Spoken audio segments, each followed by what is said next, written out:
So, Austin, Saw, dude. you know how sometimes I like to ask questions?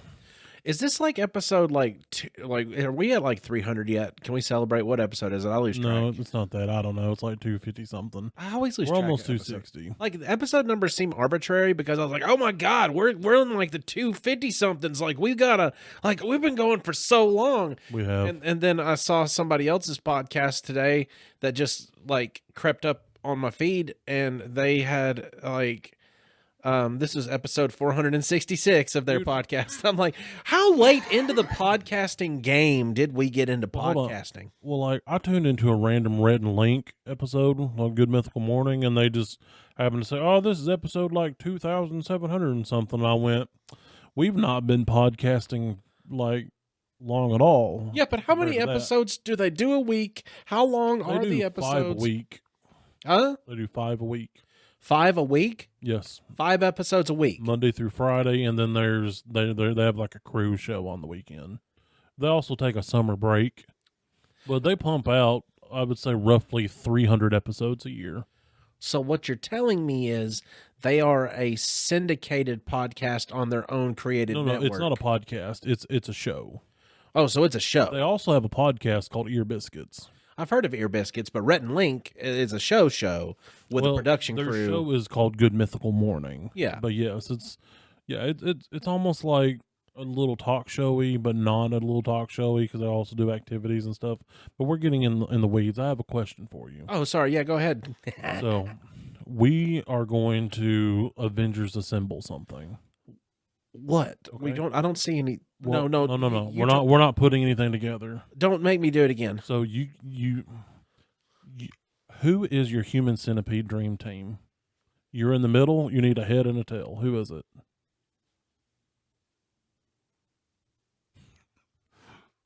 What? What's that look? There's no safe answer for this, and I don't want to answer this. It's easy. I've already got one. Just tell me yours. Okay. So the head, Scarlett Johansson. Go ahead. For obvious reasons. Okay. The tail, Jeffrey Epstein. But he's dead. If he was alive. Okay. So somebody you'd like to eat their shit. No, it's not. No. It's like not that. Shit. It's not that, but kind of. You're going to do this. So my thought is, since I'm stuck in the middle, I would rather, if I have to do this, do it to somebody that I like in some fashion. And then whoever's going to be behind me is definitely going to be somebody I don't like. Jeffrey Epstein is an obvious choice. Understand. So who was your human centipede dream team?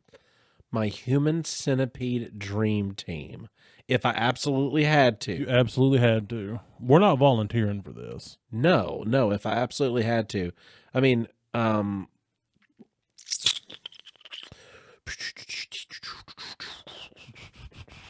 I can't really think of anybody that seems to. Oop. Hold on. No, honestly, dude, this can't. I'm not the one for this question. I'm not the one. Come on, you can just say some names. Nobody's gonna be able to say that you're lying. No, this is awful. This is an awful thing. Not all questions are meant to be good. This is not a good question. I thought it'd be an entertaining question. Who's a celebrity you like? Nobody enough to be surgically attached to their butthole. Who's a celebrity you really like? Like, if I could, I would enjoy meeting the celebrity. But that's a whole lot different than having my mouth surgically attached to their butthole. Yeah, but at least you would get something positive out of the experience. I guess it would be something positive out of the experience, but my mouth would be surgically attached to their butthole. You're focusing on the wrong part of the question. I'm not. This is the core of human centipeding is because my mouth is surgically attached to their butthole. Yeah, I mean, it is, yeah. So I've got to pick a celebrity that I like, whose mouth I have to have. That's what I think the thought process is. Okay, of the celebrities that deserve a free mouth. Sure. And my mouth surgically attached to their butthole. Yeah.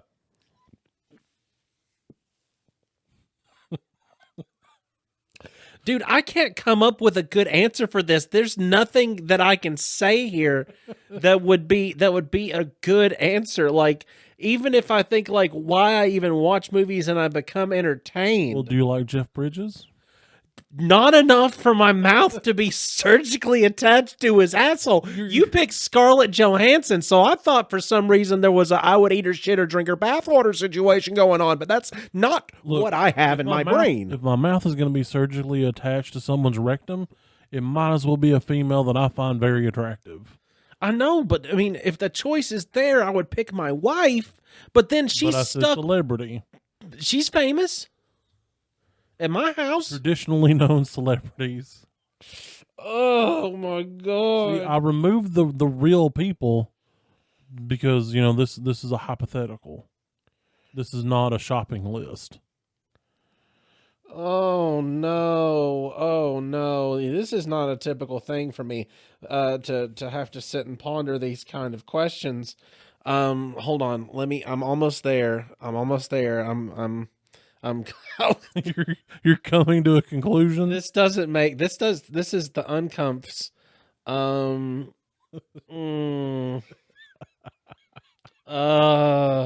my God. I don't know. Come on, you can pass? name one celebrity you really like. Pass? Okay, let's start at the easier end. Who was one celebrity you think deserves to be shit in their mouth? Or to have that happen to them? You can even steal my answer if you have to. No, because that's like...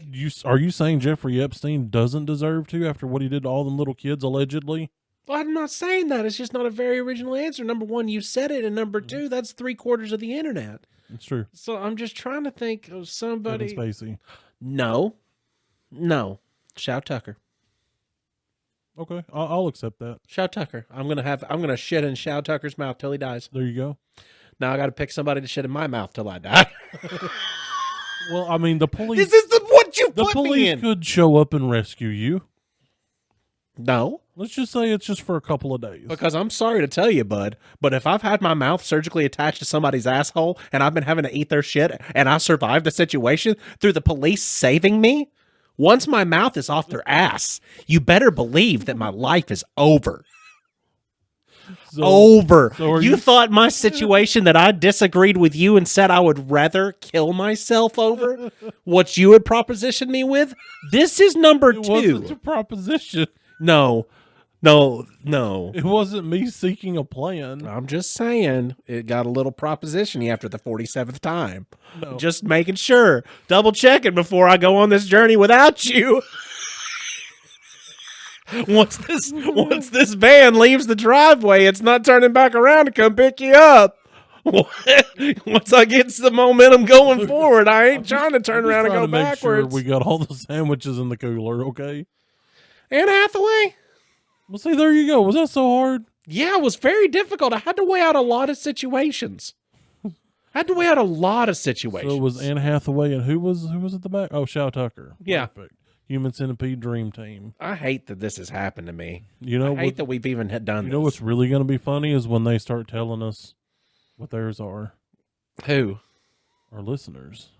Are they going to? There's a good chance. I know I'm going to get at least 1 to 2 messages. This ad's going to ask me, what the hell were you thinking? And you want to know the really fucked up part about the entire process? I kept having random dudes pop into my freaking head, and I hate that because I kept thinking of actors, but I'm like, no. And then boom, that happens. And I'm like, just because of hairy assholes. Do you know what else has a hairy asshole? What? The theme song. Ah!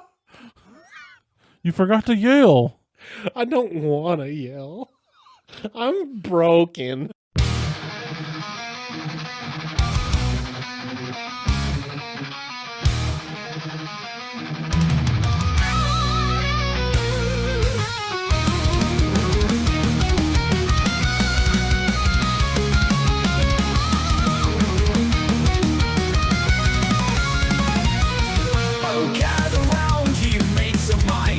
Tales of nerds and lore.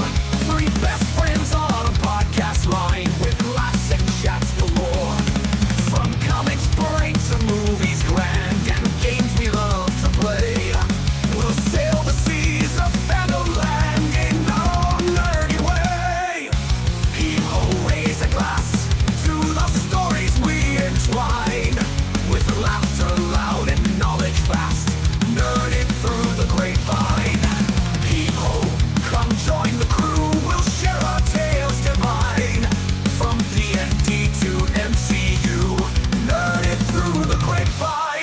Hi, everyone. I'm Austin Shazam. Bears, Beats, Battlestar Galactica. Pfeiffer. And I'm Austin Tiny Zent, and he put my stapler in Jello again. And we are Nerd It Through the Grapevine, the podcast where your best friends gather weekly to talk about our favorite parts of past, present, and future nerd culture. This week, we're going to come at you and talk a little bit about something that we thoroughly enjoy. It's been around for a long time. It's been ingested by people countless times, over and over again. Many, many times. Today, we're going to take a little trip to a place called Scranton, Pennsylvania, and take a little dive into a documentary series About Dunder Mifflin. called The Office. Honestly, though, The Office is... Dude, the theme song slaps. The theme song gets me bopping every time. Here's the thing. I've been watching The Office at the shop. So down at Me Vape too. Cool. That's the place to do it, because down at Vape Sack Prime, it is a very neutral show. Like, you're not going to piss off anybody by playing The Office. And you can tune in and out of it, because at any point in any random episode, you can be entertained. And Like, you don't have to know exactly what's going on. I agree. In the through storyline. And if if you've never seen The Office before, I would suggest like paying attention, just because it is it's a good show. It's got a lot of good story to it. I'm going to give you a little bit of a premise to it here. We'll see. I've heard of several people tell me, just from walking in and seeing it on the shop TV, I never could get into this show. And I was like, well, it's one of those shows that typically has to grow on you, because the very first episode you watch, you're going to not like it. So you got to give it a good 2 to 3 eps and always skip the first episode. The series is filmed in a single camera style setup. It is without a studio audience laugh track. It's without a studio audience even, because it's filmed documentary style. In a literal, like, office. Yes, and it is made... It's called a mockumentary. And you see, it's got the asides. The asides are some of the best parts of it, because... The talking head sections are always God. They're timed so good. And there's just certain characters throughout the show that they cling to you in different... And on different watch-throughs of the show for me, I end up getting a different cling to a different character. Oh, yeah. And also different hatreds for different characters. There's a couple universal hatreds. Well, there's a couple sections... Like Ryan. I can understand that, as well as Andy. Like, just... Now, Andy, for me, ebbs and flows between I like him and dislike him. like, let's give our best descriptions of the characters that we can without having to read anything off them. Let's start off with the boss man. Michael. Okay. Michael Scott. He is a walking HR violation. He is a walking And, HR violation. Like, he goes from very blatant, just like when he goes up to Oscar, hey, Oscar Mayer Wiener lover. Yeah. Like that style. And he tones it back sometimes. Slick back Michael was the worst for the early on Michael's. Harassment. Yeah, when he's got his hair slicked back with the gel. Early on That's Michael. called slick back Michael. Oh, slick back Michael with the really like, looks like it would go kick hair. Yeah. That's rough. Now Michael's the manager of the office. Most of the time. He is the regional manager. Yep. So he's the regional manager of the Scranton branch of Dunder Mifflin Paper. Mm-hmm. Then he has, and now if you're going in order of appearance of the office, you've got him at the front office. Next to him in the front next to the front office, there's a reception desk. You've got Pam. That's Beasley as the show starts. Yep. She is. I'm not gonna say the show hottie, but she kind of fits the role of that. Yeah, because she's the one that's always like, will she, won't they, with one of the other characters, and she dates other characters throughout the series. And Pam, I feel like she's a really nice, sweet lady that's a little dingy sometimes, but she likes to have a good time. I think her she's dinginess, well aware of what her job is. I think her dinginess comes off just from like being like casually naive about things every Yeah. now and then. Yeah. And that's That's where I'm getting the. and then ding. later in the show, like later as the show progresses, like all that changes, and like Yep. she gets more of like this hardened character to yeah. herself, to where she's Dude. more dynamic than just like this She hit a soft-spoken turning receptionist. point when she walked the coals. She did. That was She made a fucking that choice. was her turning point. Yeah. Because before she was too afraid to make decisions. She was too shy. She almost seemed like she had battered woman syndrome. I mean, she was with Roy. Yeah, and I don't think Roy was necessarily abusive to her. He was just a shit bag when they were together. Yeah, but at the same time, look at the way he acted whenever they were splitting up. Because whenever her and Yeah, he acted like a terrible person. I mean, he turns it around when he marries the other wife. yeah, and they went to that know, wedding. But at the same they time, did. though, he was violent during that breakup. Yeah. I mean, I can understand being Well, super he upset. had that blue collar possessive attitude. He did. Because, if you work in a factory or have ever worked in a factory, you know what that means. Because there is a certain section of the blue collar community that is like that about, was my old lady. Yep. And that's the words they're going to use. Reminds me of my brother. Yeah, of course. He's one of them. I think my brother and Roy off The Office, like pretty close to the way that they were like they Yeah. remind each other. Except like, I think Roy could actually whoop someone's ass whereas your brother cannot.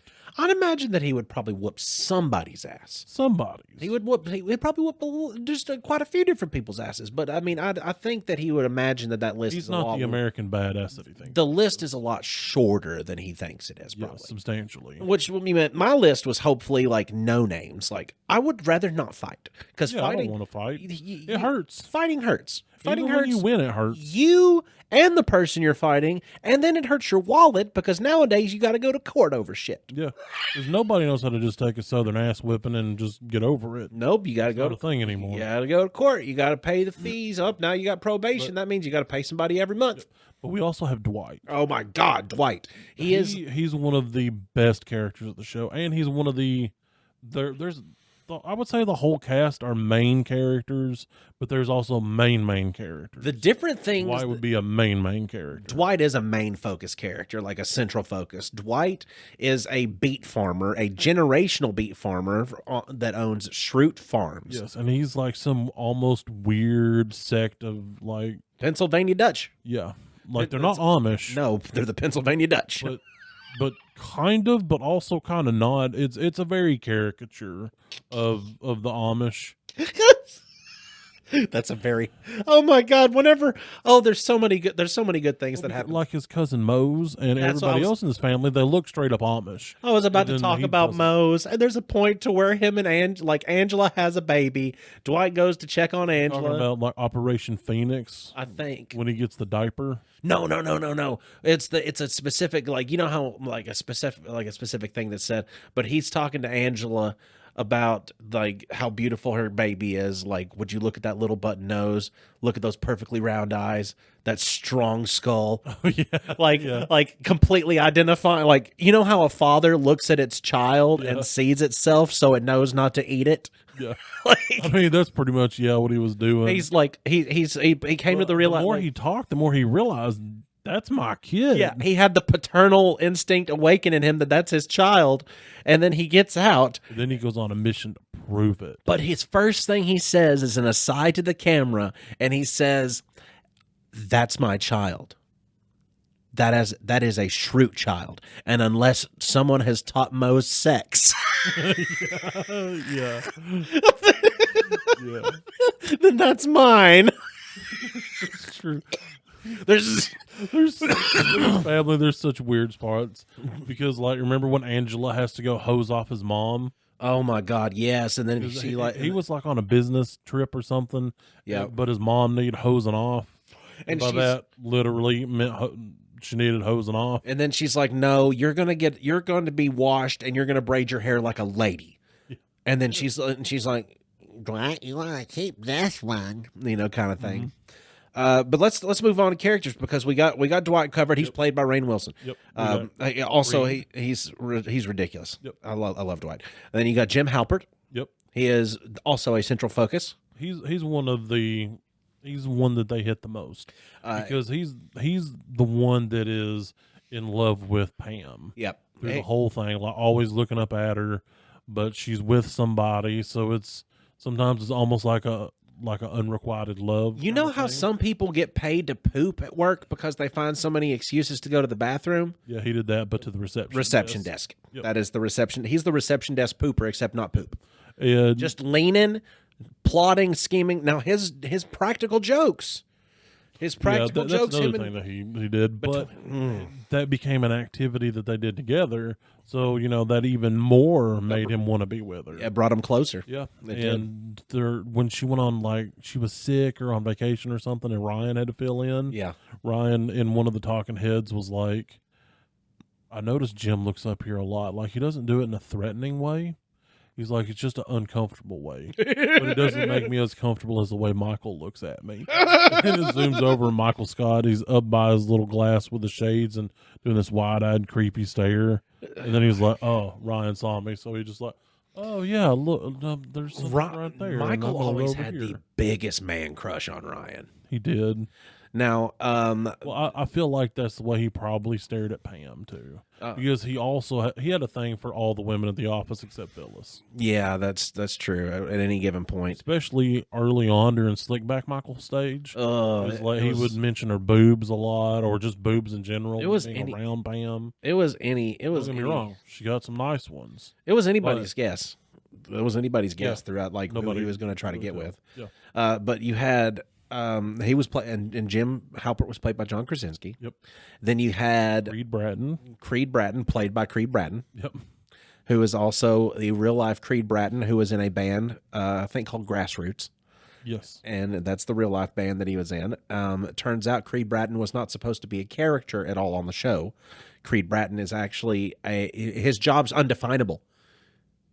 Undefinable. He doesn't have a defined position in the office. They put him on as an extra person, and he just stuck as a character. Whenever he's in the office, it's always just for a Creed moment. Yeah, it's almost like he's an old man that's senile. That's the way he is almost portrayed. But then sometimes he just creepily knows some things for no reason. And I think he represents the old, wise, odd man that can drop bits of knowledge, but it is also fucking weird. Yeah, sometimes he drops some sage stuff just out of the blue. Like whenever Andy's like trying to figure out what this, like, Gabe has he's another character. He has a powdered seahorse that's supposed to be a virility thing. Oh God! And he's trying to ask Creed. He's like, "Can you read Chinese?" He said, "Better than English." He's like, "Well, what does it say?" He's like, and he's like this long string of Chinese and doesn't bother to tell him what he's saying. Yeah, because that's not what he asked. He just asked if you could read Chinese. So that's what Creed did. So Creed is like an easily explained spot. There's spots for Creed that are just hilarious for Creed moments. Like there's one episode to where he comes in late and everybody's dressed up for Halloween and he's like covered in blood, and he's like, "Oh, it's Halloween. That's convenient." Well, see, they had a new temp at the office. Yeah, it wasn't. I think it was Plop, or maybe not Plop. I don't remember. it might have been Plop. Yeah, it was the one that they called Jim Jr. for a while. Yeah, that was Plop. Because he was like, "Man," he's like, "It's crazy. I didn't know that everybody dressed up for Halloween." And Creed goes, "It's Halloween." Then in the talking head, he goes, "Oddly convenient." Yes. And like he had blood on his face and everything. Moving next to Creed in the office, you've got Meredith. Yeah. Now Meredith, she's the alcoholic of the office crew. She is played by Kate Flannery. She's actually hilarious because I will say everybody in that show does a fantastic job at their character. Yeah, like I can't point at a single actor and go, they were shitty in that role. Yeah. That I don't know anybody that did an absolute shit job of being a part of the office. You know, the only one that I have even a slightest beef with, and I think it might have been intentional, was Angelo, which was Will Ferrell's character. He wasn't in there very much. Yes, but he still irked me the whole time he was there. Let's see. So you've got Meredith has a lot of moments. Robert California, though. Robert California. It's because he was so weird. He's a famous actor too, and I can't remember his name. It's right on the tip of my tongue because he's been in a bunch of stuff. Oh, a lot of stuff for a long time. Oh, I can't remember it though. You can find it. That's what I'm doing. You can find it. Who was Robert California? He was like the boss after the boss. James Spader. Yep, James Spader.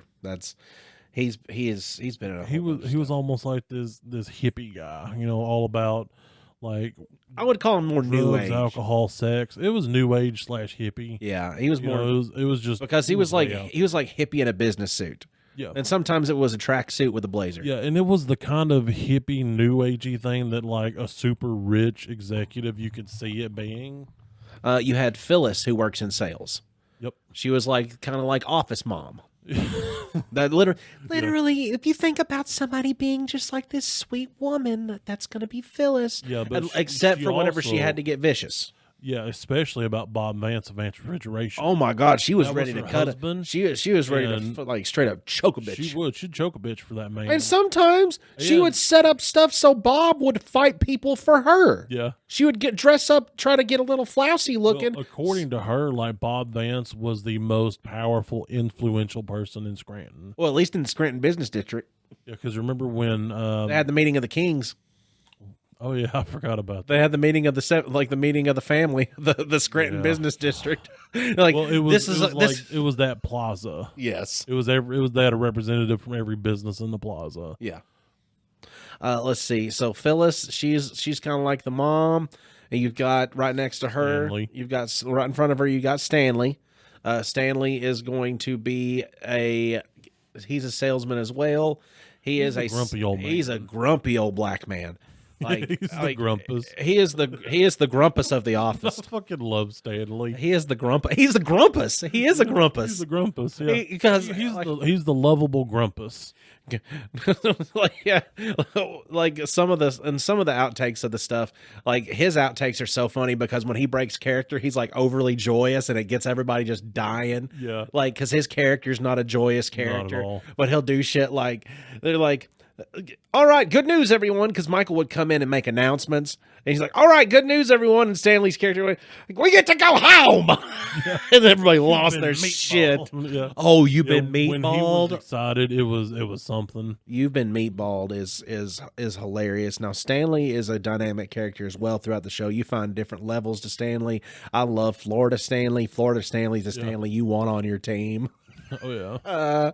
And right next to Stanley, you've got Andy Bernard, Yep. who is a transfer from a different branch. He's not an original from the Yeah. office from the Scranton branch, but he transfers to the Scranton branch, and he is played by Ed Helms. He's the too happy guy of the office that randomly sings too much. I think that Ed Helms' character in The Office, Andy, is actually an AI trying to figure out what it is to be Yeah. what it Well, is to be human. I think he sang more of his lines than spoke his lines. Saying I love you. Like his voice audition. Oh my God! I could so sit here and That cry. was so sad. It was so pitiful. And Because didn't he try out once as just normal him, and then he come back again as old man him? yes, Yeah. yeah, Because he No. was like, if I do a weird bit, yes, then they'll like me for sure, and I'll make it to the show. yeah. And then he gets on there and sings. No. He just dresses in an old man bit. Oh, was that it? Yeah, he just I only dresses caught in part of that episode. he just dresses in an old man bit, and he gets in there, He breaks in and then they there. say, "Okay, guys, all the auditions are done for. We're not Well, no. accepting any more auditions." He's Well- like, "You can't do this." And then he gets in that confrontation with the door guard, Yeah, and then his line buddy jumps on that guy's back and he darts around. Yeah. And she's like, "Go, Andy, you can do it." And then he busts into this poor girl's audition that was just killing it. yeah, And then he's like, "Hey, I'm Andy Bernard. I'm here to sing." He's like, "You're really good. You're going to be on there. Just don't be selfish. Give somebody else a chance." mm-hmm. And he's like, "So I'm going to sing my old college's fight song." Oh yeah, and he was obsessed with his college. He was which one was it? Cornell. Yeah, because he was obsessed with it. I mean, the fact that I even let it slip my mind was probably because I blacked it out. I mean, he literally says it at least once an episode. Yeah, and a different nickname he had. Yeah, Boner Champ. Boner Champ. That was the main one. But I thought Broccoli Rob was Boner Champ. No, Broccoli Rob is Broccoli Rob. Yeah. Like, how could Broccoli Rob be Boner Champ? Broccoli Rob is Broccoli Rob. But that's just what he told us. Who told you? Yeah. Yeah, like Was it Broccoli Rob that told you?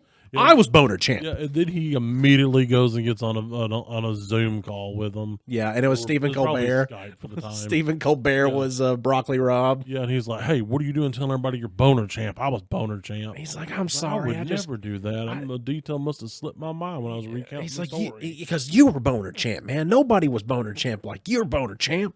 Yeah. Then you've got in the annex, you've got which not the annex, but you've got the accountant's annex, which has got Angela, who is actually played by Angela. Yep. And she is a overly polite, super conservative, Judgy 90-pound blonde woman. Yep.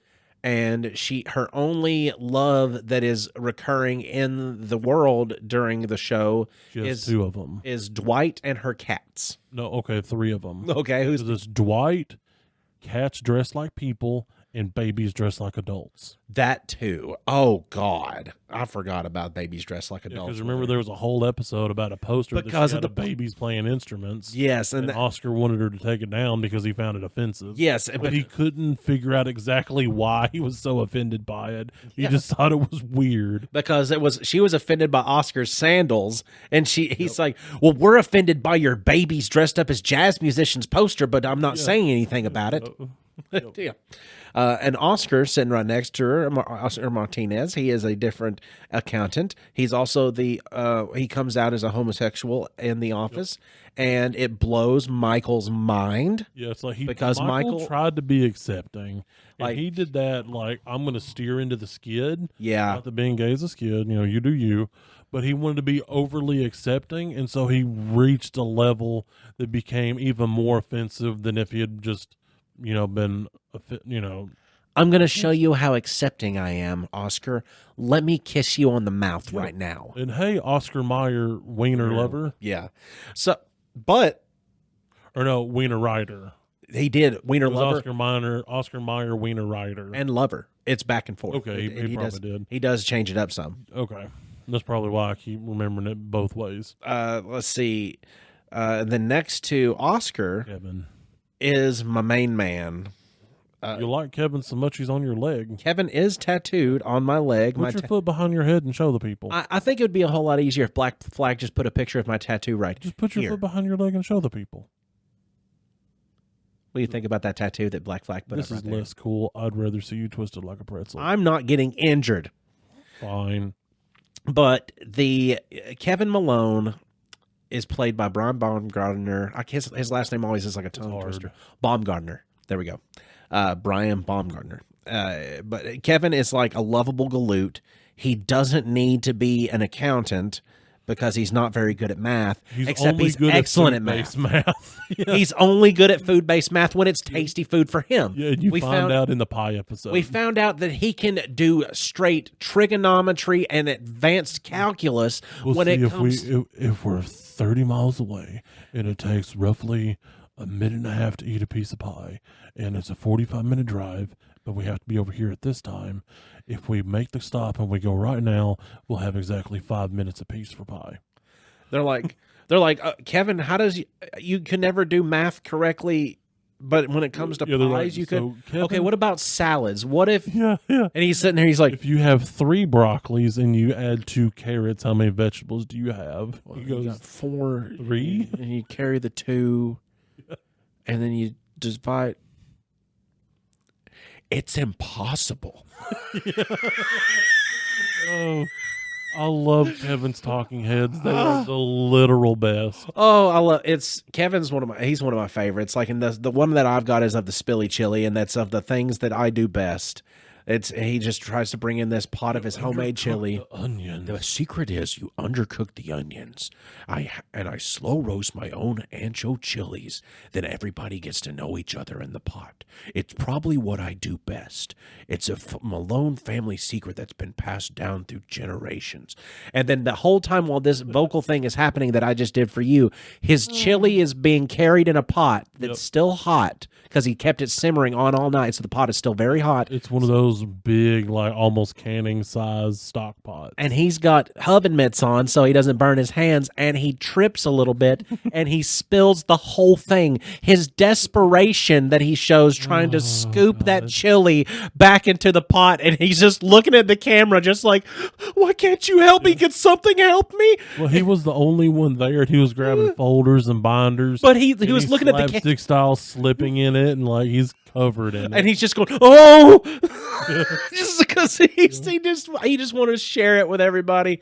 Oh, but yeah, that's Kevin is one of my favorite characters. Then you move past the accountants annex back into the annex. Yeah, and they're not technically in the annex, but they're in like their own little cubby. Then there are 3 back in the annex. You've got Ryan, who is played by BJ Novak, who is one of the main executive producers for the entire show. And writers. And he Also writes the worst character. He writes ever. himself in as being the like, hey, you know what would be a really good douchebag? Yeah, this character I wrote. Let's make an absolute douchebag. He did. Yeah. Come in as a temp that was a know-it-all because he was going to business school. Yes, and he didn't even complete business school. He did not. Because of drugs. Yes, he became the youngest CEO. A really undeserved promotion in the company's history. Yeah, really he talked his way into it though. Yeah. Because he was good at like talking.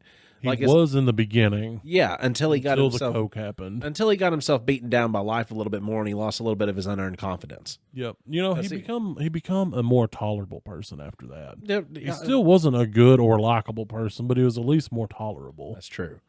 And then you got Kelly Kapoor. Now Talk about ditz. She wrote her character very well. She did. She did an amazing job because she's actually a very intelligent lady. Oh yeah, and she played the dumbest, most most annoying, like almost e-girl you've ever met. Like if you find somebody that was obsessed with like the Desperate Housewives and the Kardashians and tried to mimic their lifestyles, but without the ability, without anywhere near the budget. Yeah, without the budget, and unless you're doing it like this, you're wrong. But I can't afford to. Like Kelly comes off like that a whole lot with stuff. She really does, and her stuff is she cringes me a lot for stuff just because she does it on purpose to make it seem like extra whiny and extra needy and extra clingy and extra like all the things that you would not want somebody to be. She tries to accentuate it more. Yep. And it works. Like it was a great bit. And then Toby Flinderson. I met somebody who said their favorite Office character was Toby the other day. Honestly, through different watch throughs, Toby's clung to me a few times. You know who you are. Because we talked about this. Toby is a dynamic character in the show, although he's the sad middle-aged guy that's going through a divorce. I would love to also possibly becomes a serial killer. I'd love to talk to Paul and get his idea on it. And I'm not talking about next door Paul. I'm talking about Paul Evanston, the guy that actually plays the Toby. Yeah, I would love to talk to him about whether or not Toby's actually the Scranton Strangler. Yeah, the conspiracy theory is quite interesting. Because if he or BJ or somebody from the office actually speaks it into existence, that is technically a word of God. Absolutely. Like a word of God, canonization. There's too many things that go into why that's a theory for it to not be. Because, they keep the identity of this person vague until all of a sudden it's totally this guy. But the problem is, Toby wasn't there when the high-speed chase was happening. That's true. The car that was in it was possibly Toby's because early on in season 2 or 3, it was in the parking lot. Yeah. So more than one person has combed the show to figure out which car every person drives. Because that was the only one unaccounted for. And Toby has to leave and leaves the country for a little while? Yes.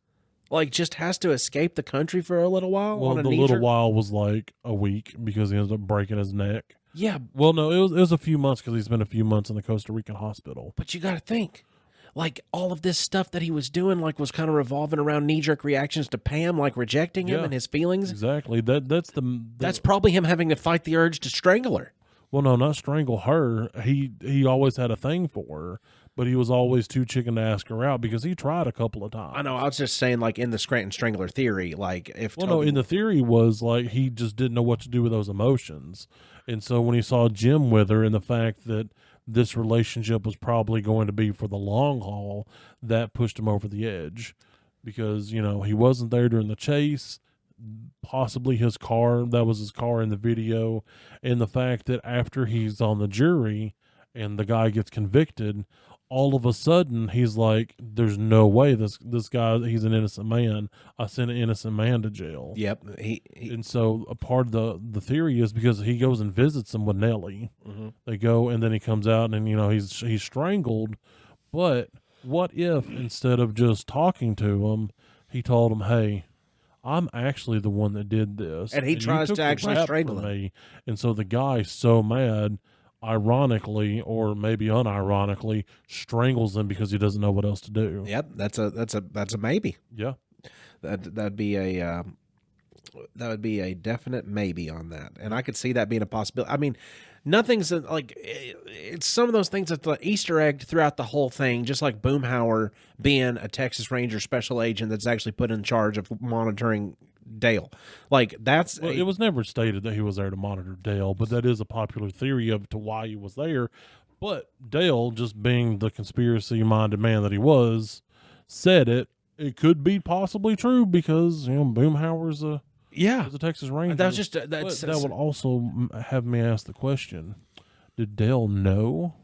no. Because you never really see Dale and Boomhauer alone together. Yeah, it's always there's someone else. well, but you got to, I guess, I don't know. It was just like little Easter eggs, bit bops here, though. And then it turns out there's that, like, and it makes you question, was it not? Yep. Just like, was he not?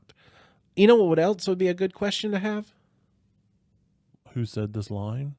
That's a good brain you got there, Tiny. I know. Actually, as we were discussing what we were going to get into when we talked about The Office today, Tiny said to me, "Hey, I've been working on this list of some quotes, and we're going to try to guess who said the quote." I did. And then I was like, "Oh shit! I've been working on a list with some quotes, so we could try to guess who said the quote. So now we can just go back and forth."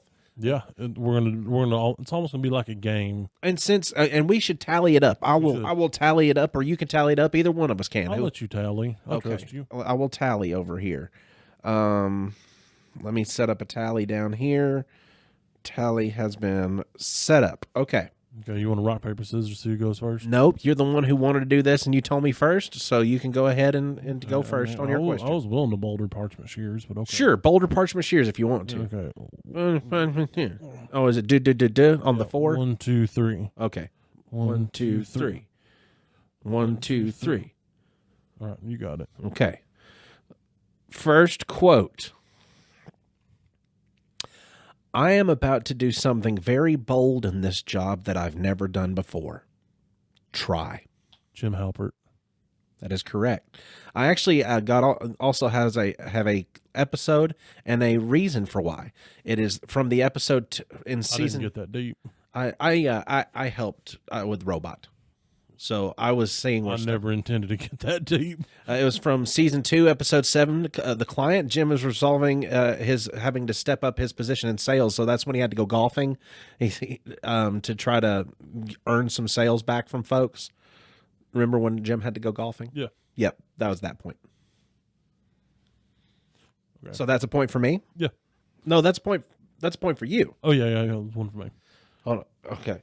I feel like that was a softball. It was. So here's a softball too. Cool. Identity theft is not a joke, Jim. Millions of families suffer every year. That's Dwight. Yep. That's probably one of the most famous quotes from that show. That's from the Bears Beats Battlestar Galactica. Yep. Yep. That's from the cold opening. That is from the cold opening. Okay. So, Tiny, you have one. Me have one. Yep. All right. Next up, it is. I think we need to try to not say it in their voice. That's That true. would give it away because some of them are kind of hard not to. Okay. This one is a slightly faster softball for you. Okay. Would I rather be feared or loved? Easy. Both. I Michael want Scott. people to be damn. That was a really. I'll let you finish the line though. That was a really soft softball, though. Yeah, it was. I want people to be afraid of how much they love me. Yeah, I mean that's literally Michael as a person. That is him as a person. Here, this one's going to be a little difficult for you. Fine. I hate the idea that someone out there hates me. I even hate thinking that Al Qaeda hates me. I think if they got to know me, they wouldn't hate me.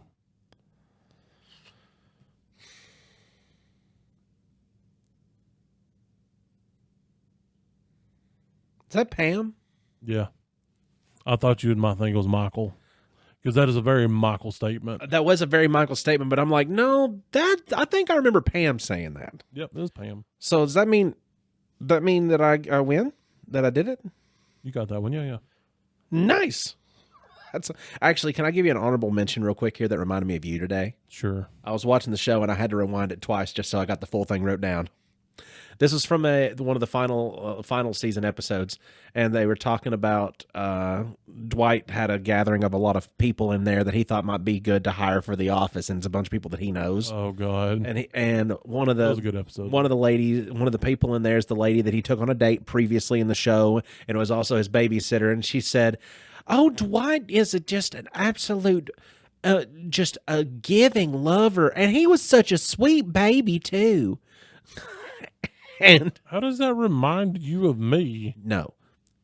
The quote was, "Oh, I thought you looked familiar, so that's how you know Dwight. You used to pick him up from school." And she said, "Oh, yeah, you used to go to X-Men school with Dwight, didn't you?" And then they were like, X-Men school? Dwight, for a short time, was in a cult that was modeled after Charles Xavier's School for Gifted Youngsters. Yeah. And they called it X-Men school. And this man said, and Dwight's like, and it was all just fake. There were no real powers. And the other guy that went to the X-Men school with Dwight had said, "Oh, I have a few powers. Night hearing. Dogs understand where I point." That's where I literally got the. That's exactly. I know, and I was like, "Oh my God, that's where Tiny got it." Yeah. Dogs understand where I point. Our training included picking carrots, scrubbing tubs, and sewing imitation Levi's, and a lot of telemarketing. The night hearing and the dogs pointing. I heard that, and I like my ears perked a little bit. That's what Tiny says. Yeah. That's where I got it from. Oh, okay. So you got two, I got two. So your second one was a harder fought one. Yep. Okay. I'm not ashamed of my job, but I'm ashamed of this. Ryan. No. Dang it. Meredith. Oh, I was way off because my second guess would have been Jim. I'm not ashamed of my job, but I'm ashamed of this. She defends her corporate loyalty after confessing that she was exchanging sexual favors for discounts on paper. Oh, yeah. And then Holly tries to call the corporate on her, and then corporate talks Holly out of it because, like, hey, you're not supposed to go there and rock the boat, and if she's getting deals this way, you better make sure she gets these deals. Yeah. So basically, corporate backed up like everything Holly was not supposed to back up. Yep. So okay, so we're still tied 2-2. Okay. Let me see. Okay, here we go. A few years ago, my family was on a safari in Africa, and my cousin Mufasa was he was trampled to death by a pack of wildebeests, and we all took it really hard.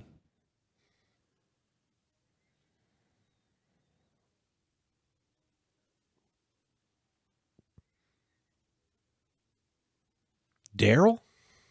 Ryan. It's not down to Ryan or Daryl. Damn it. Because that really seemed like some bullshit that either one of them would come up with to try to get out of something or to get sympathy for something. Did you say Daryl because of the word Africa? Yes.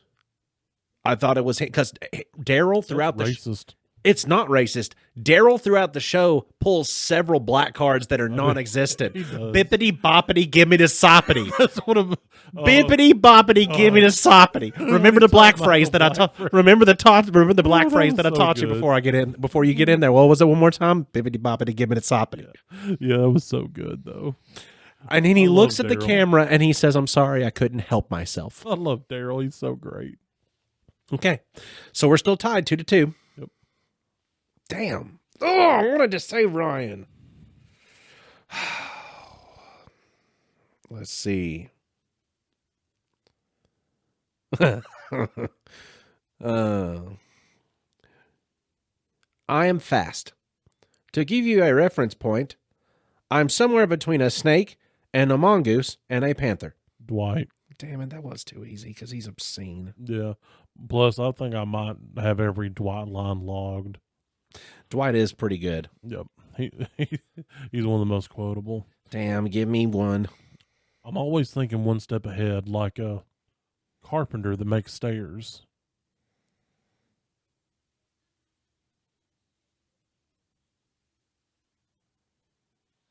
Creed? No. Who is that? Andy. No. Yeah. I would have never got that. Andy sometimes gets That one blacked. sounded like a Michael. That sounded like a Creed to me because Andy comes off with some stupids, but that sounded like a mysterious weird. No, I mean, it had a logic to it. I'd say. Because, carpenters would be thinking a step ahead when they're making stairs. That's true. That's true. Oh, dadgummit. So you're currently winning. I am not. I had a chance to catch up. It's all right. There's still time. Okay. Let's see.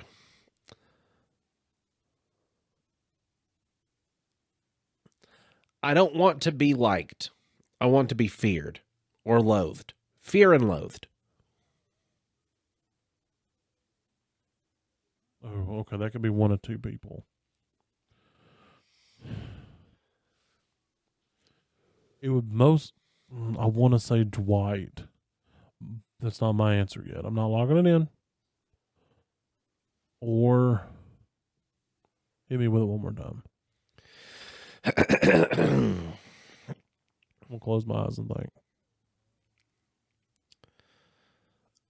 I don't want to be liked. I want to be feared or loathed. Feared and loathed. That's Dwight. Ryan. Really? Yes. Well, okay. Weird. Yes.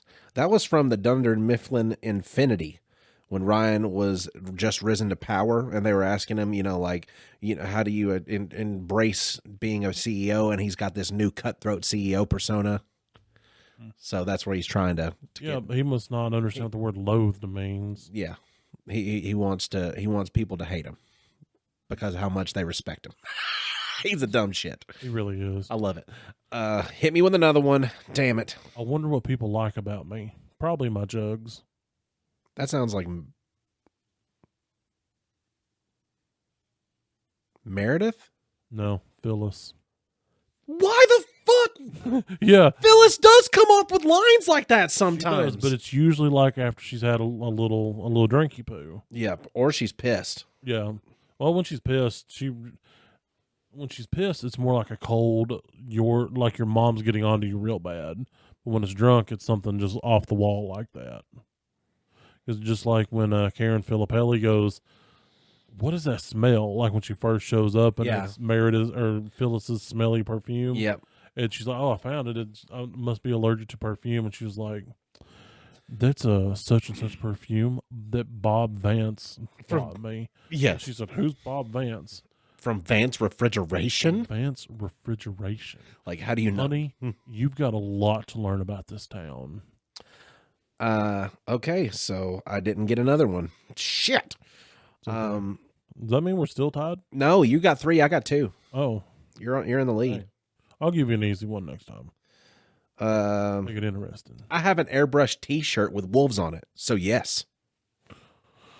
Oh, that's a hard one. Yet again, that sounds like a Dwight, but I feel like it's Michael. So I'm going to say Michael. That's Phyllis. Really? Yeah, because okay. they were asking her whether or not she'd ever been to a tailgate party before, and she was like, "I have an airbrush T-shirt with a wolf on it." So yes. Okay. Wow. Okay. That's what you hit me with a Phyllis, so I had to hit you with a Phyllis. I understand. Oh, you're paying way too much for worms, man. Who's your worm guy? That sounds like that's a twofer. That could be 2 people as well. It could be, but that's Dwight. No, that was Creed.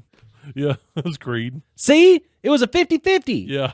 It was a 50-50 because it made sense enough that it could be Dwight because he would definitely have a worm guy. Yeah. But then again, why would you have a worm guy? Dwight would be his own worm guy. Or maybe not, because no one fertilizer. I understand, but why would anybody be better at getting worms than Dwight? Because he's Dwight. He's got a method. You know he's got him. one. It would be another Shroot. It would be. It'd probably be Moe's. How about how finding out Shroot Farms was actually a place that all the people that wanted to sing and dance and be merry would go to try to escape wartime? They said basically all the effeminate men. and Dwight's like, just quiet, broken. Yeah. Damn. I can't believe that should have been easy. I thought it was. After it come out of my mouth, I was like, oh yeah, that could be more than one. Angela's cats are cute, except for Sprinkles. That cat was a freak. I almost said Kevin, but it's not Kevin.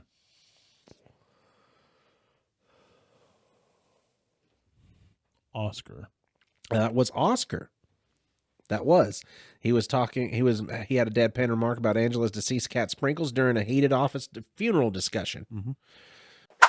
Thanks for joining us, everyone. If you want a little bit of extra grapes, all you got to do is get onto the TikTok. There's some shorts on there highlighting some of our funnies that we've had along the way. I'm the only one on TikTok a lot of times, just doom scrolling and just carrying on. So that's why it's on my TikTok. So if you want to get on there, look up austin.shazam.phi on TikTok. You'll be able to find all the grape reels on there, as well as getting onto our Patreon for some extra squeeze. For $5 a month, you will have an extended episode that is uncut directly from record button to record button. No shenanigans are left out. If you get on the $10 tier of our Patreon, you get the uncut video as well, along with special videos and special segments that we do just for the $10 tier. Get on there, get all of our extra content, help support the podcast, and we would appreciate it greatly. That's my peanut butter. Have you ever been sitting in your car listening to us and you go, I wonder what these two chuckleheads look like while they're, laughing hysterically, or I just really want to see the reaction? Get on YouTube. You can see that there. The video releases every Friday. I mean, it's not uncut like, if you was on a Patreon, but you still get to see. And then if you scroll down to the description, you look there, there's a link that'll take you over to the Discord. We call that the Backyard Bonanza. You can talk to us directly. We're on there live, uncut, uncensored, and irrevocably circumcised. I need my pretzel, and I need my nap. Yep. And then I need a cookie. And then I need another nap. All right, here's another one. Mm-hmm. Yes, I have a dream. It's not some MLK dream for equality. I want to own a decommissioned lighthouse, and I want to live up at the top. And nobody knows I live there, and there's a button that I can press and launch that lighthouse into space. It's not some MLK. I have a dream. Yeah. I want to have a lighthouse. Has a button. I'll launch it into space. That's Stanley. It's one of the one of the best Stanleys. Yeah, it's one of the only times that he gets a little whimsical. He does get some whimsy to him. He's very rarely whimsy. Okay. Let's see. You softballed me with that one. Yep. You're nice, man. I had the Stanley after a Stanley. Well, Plus it makes it interesting for them. I'll give you one. Okay.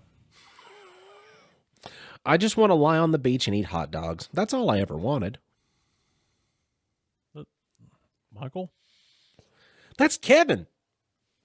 That could have been a Michael. It could have been. It could have been. But if you slow it down and you say, I just want to lie on the beach and eat hot dogs. Yeah. That's all I ever wanted. Yeah, absolutely. That's Kevin. But it just, the delivery on it like that. Just a normal human delivery. If you just human delivery, you're not, you can't. It's hard to decipher Kevin. Yep. Oh, that one. I feel like that one's a little too easy. They're all a little too easy, I think, because I know I've been involved in a number of cults, both a leader and a follower. You have more fun as a follower, but you make more money as a leader. Creed? Yeah. Yeah. Yeah. Oh, man. Mung beans. Something smells like them sprouted in my desk. They're delicious, but they smell like death. Let's see.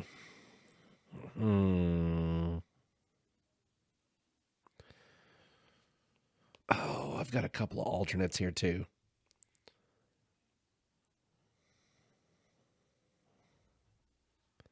Okay, here's a good one. Right now, this is just a job. If I advance any higher, this would be my career. And if this were my career, I'd have to throw myself in front of a train. I'm gonna close my eyes. I'm gonna picture it because it could be Jim Halpert, but I'm not. It's not Jim Halpert. That's Ryan. It's Jim Halpert. Dadgum. That was in episode 2, episode 15 of season 2, when he's admitting to Pam that he doesn't want to move up in the company, but that's it's kind of foreshadowing to his character's future, like unrestfulness within the company and him having to move on. I mean, that could also very well be a Ryan quote. It could have very easily been a Ryan quote. Don't you yawn in that microphone, young lady. Okay. Holy shit. What? We're tied. Oh, heck yeah. We're tied. Let's get it down to just difficult ones now. I'm an early bird, and I'm a night owl, so I'm wise and I have worms.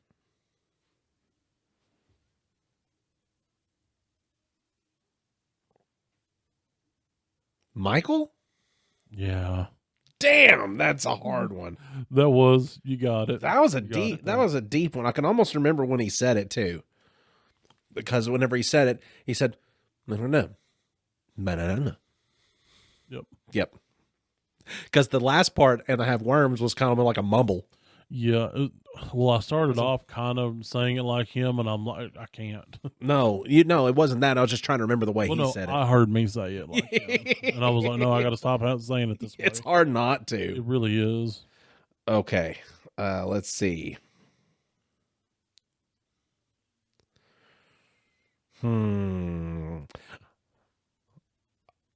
I'm such a perfectionist that I kind of would rather not do it at all than do a crappy version.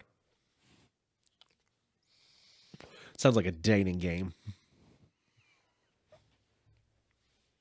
Contestant number 2. Kelly? That's Ryan. Damn, I was debating between Kelly and Ryan. That's Ryan. All right. I've pulled ahead. Let me see.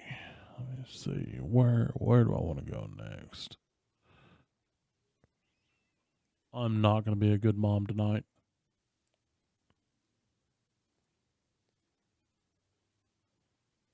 Meredith. Yeah. Damn right. Okay.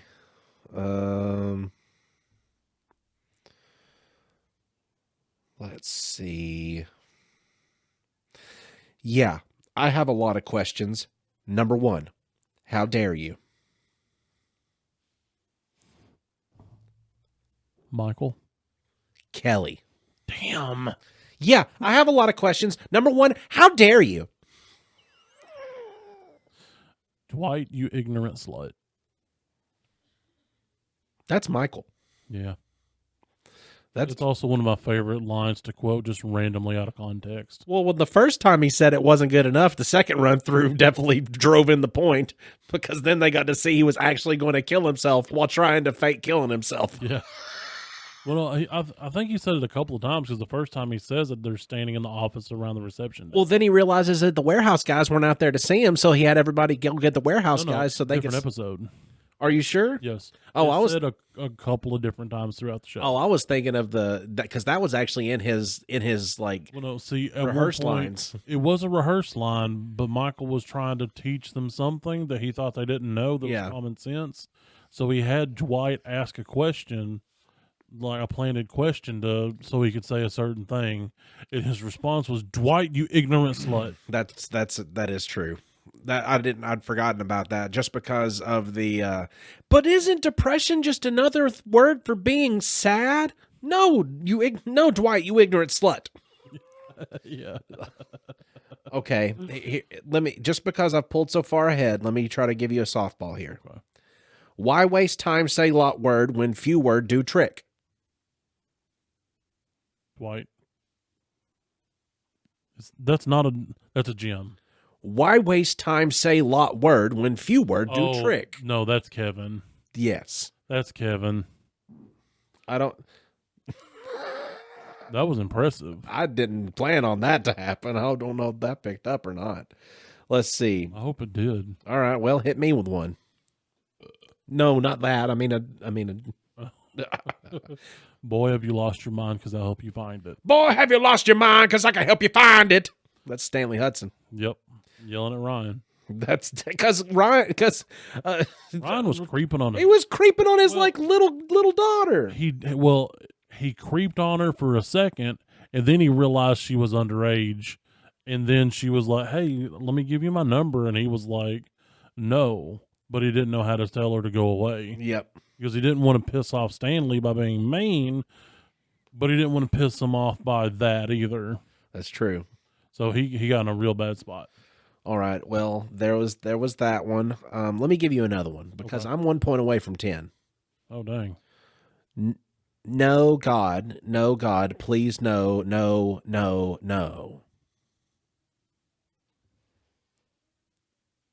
Dang, that's a hard one. Andy Bernard?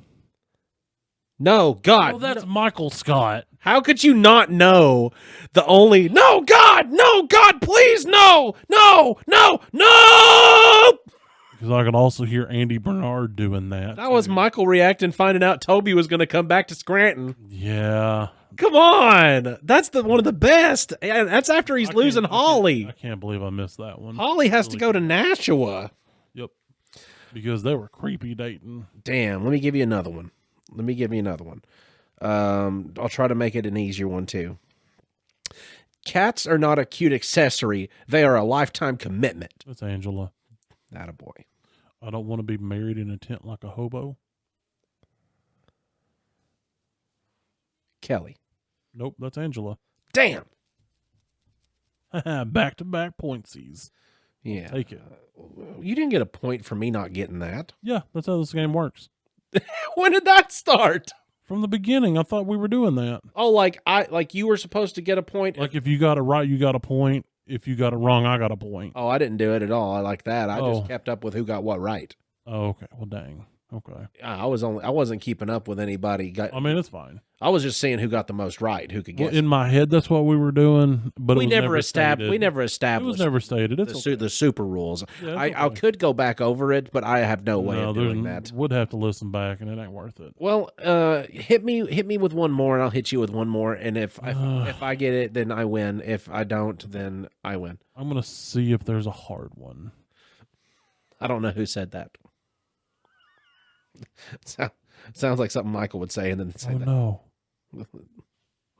no, that's an easy one. Is it? You never know. Hold on. I've said some easy ones to you, even in the pattern. Because I've got two of them, Okay. but I feel like they're both easy ones. Okay. I'll give you the one that could possibly be two different people. Okay. I'm not superstitious, but I'm a little stitious. Michael Scott. Yep. How about this one? I'm faster than 80% of all snakes. Dwight. Yep. See, they were both easy. Yep. Yep. Let's see. I should have an easy one in here. Let's just say that this last one is worth 10 points. Close your mouth, sweetie. You look like a trout. That's Angela. No. That's not Angela. That's Phyllis. Yes. No, it's Phyllis. That's Phyllis. Because I can't remember who she said that to, but I feel like it was Karen. She said that to Pam because Pam had just transitioned back over from Michael Scott Paper Company and had told a lot of Phyllis's clients that she just didn't have enough time for them. Yeah. And then Phyllis said, well, I guess that I'll just have to work a little bit harder to find the time for my clients, since you told a bunch of them that I had no time for them. And then Pam just stopped for a second and didn't know what to say. And Phyllis just said, close your mouth, sweetie. You look like a trout. Yep. Like, that was like a hardcore Phyllis moment. Yeah, but she said it in like sweet grandma. Yeah, tone, which made it even but worse. it was dripping with ice. I win? Yeah, you win. I win. You win. I You win. win. Hey, thanks for joining us, I, mean, I was everybody. hoping I'd win, but that's okay. Hey, you We- put we up a good We fight had at the a good beginning. time along the way. That was a battle. It was. Like, we battled that out. we did. Like, for a little bit, I was like straight up just losing. Yeah, we were going. We did a good back and forth. I don't feel like it was a lopsided victory. No, it was a tortoise in the hare kind of situation. Yep. So, thanks for joining us, everybody. I hope you've learned a little bit of extra stuff about The Office, and maybe just if you've listened to us before, you got to listen to us reminisce about The Office today, because I think that's what we did the most, was just reminisce on how much we've enjoyed all of these different spots throughout the show. And hopefully, if you haven't seen it, this will encourage you to watch it. It is available to watch on, I believe it's Peacock is where Yep, I watch Peacock. it. Okay, because I don't know if it's available anywhere else, but I watch it on Peacock. So, if you want to watch The Office, get on there. It's available other places, but you got to pay stuff. Oh, like it's just with the subscription. Okay, so you got to rent it, Yes. like per episode. Yes. Nah. No. Get Peacock. Get Peacock. It's cheaper than that. Yep. All right, everybody, have a good rest of your week. Thanks for joining us and tuning in. I ween. You win. I ween.